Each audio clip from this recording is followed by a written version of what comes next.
Today I'll be dealing with understanding God when He speaks. Most of the times we are failing to understand God when He is speaking because there are times whereby we are waiting for the audible voice of God, whereby He will come and say, I am God and I'm telling you to stop doing this. So today I'll be dealing with understanding God when He speaks. And our proof text will come from the book of Revelation, and we'll be dealing with Revelation chapter 3, verse number 20, whereby the Bible says, Behold, I stand at the door knocking. That is the only verse I'm looking for. Behold, I stand at the door knocking.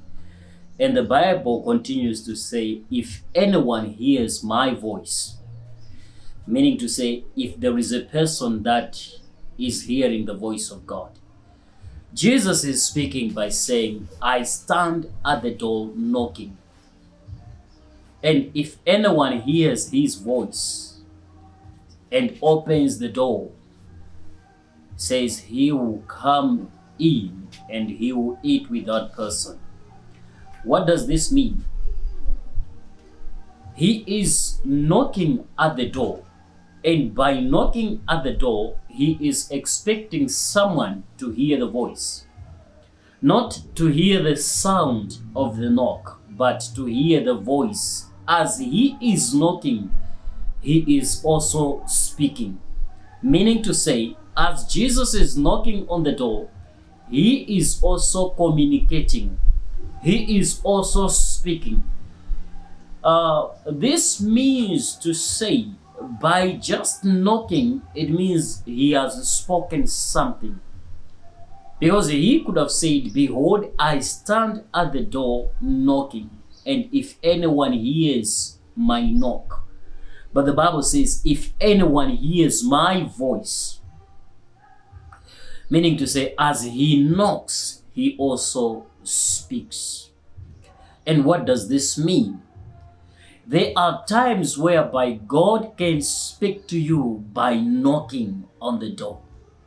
And you are failing to hear him because it is not a voice, just because it is just a knock. And through the knock, he has communicated something. But by failing to interpret the knock, we end up saying that God has not communicated to us. And yet he has communicated to you and to me. Okay, let's say for example, God can talk to you through sickness. He can communicate in your life by allowing sickness to come in your life. And that sickness was not just a sickness. He was speaking to you over a certain situation. But because you have failed to understand, you have failed to hear what he is speaking. It is not every sickness that comes in your life to destroy you.